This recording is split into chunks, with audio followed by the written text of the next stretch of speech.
Hi, I'm Kathryn Wilson. And with the added pressures on our wallet and our mental well-being, we've come to Royal Leamington Spa to find out from people what's the best and worst advice they've ever been given. We're now joined by Philip Baker. And Sue Baker. Beth. Max. My name's Rich, and this is my wife Tina. Hi. Lola. Nice to meet you, Lola. Thank you. So we're asking people today, what is the best advice you've ever been given?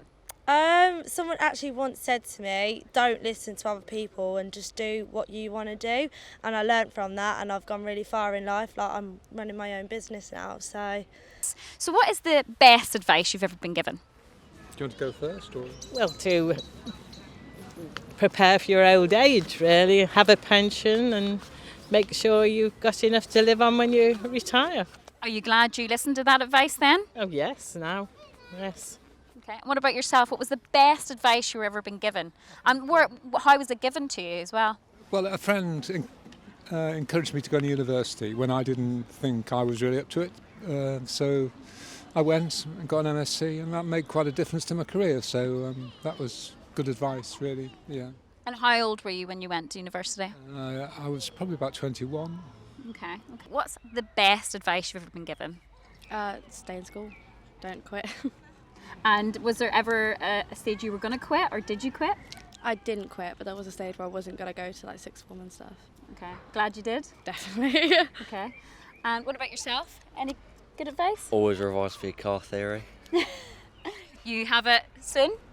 Yeah, tomorrow. Okay. I've a good feeling about it. What is the best advice you've ever been given?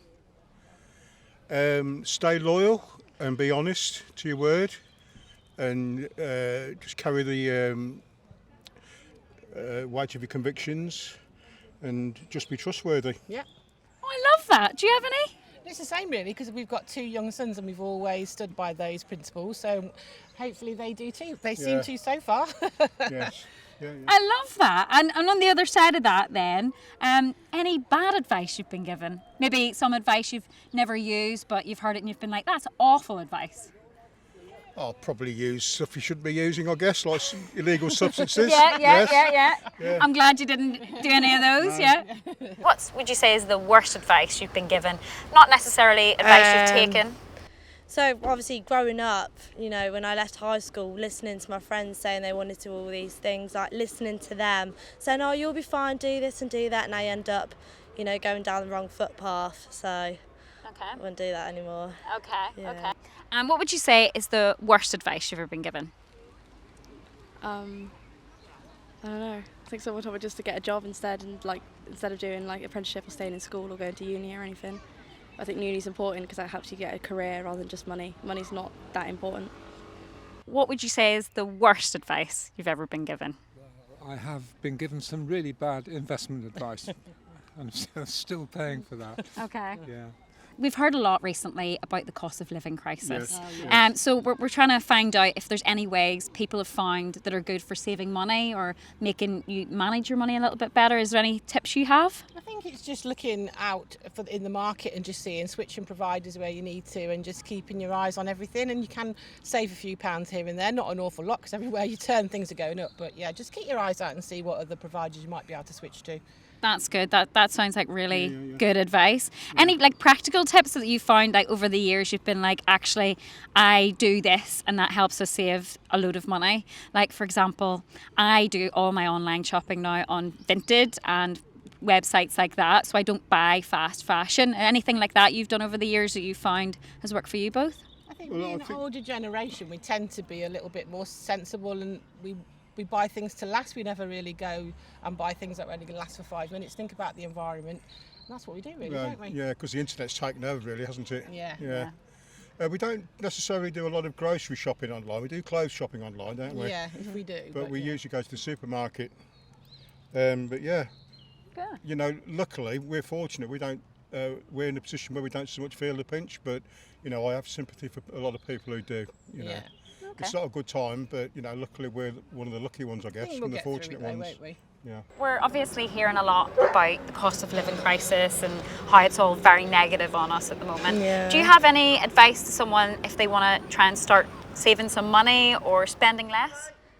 Well, I'm 22, so if anyone of my age don't go out, save your money, spend it on things that you need, not alcohol and that. Like, you can party whenever, but when, you know, around this time of year, you need the money to, like, live.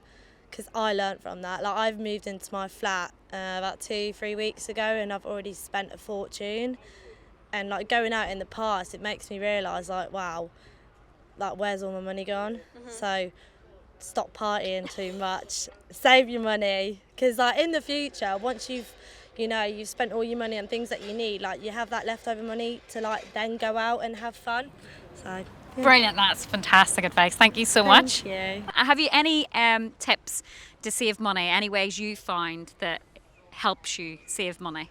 I have a little cash pot, which is what, like, you can't get any money out of it, and that's the only way I found where I don't find myself going to get it out again. Like in the bank, I find myself using it, but if I have a little cash pot where all of the change I find I put in there and I won't use it.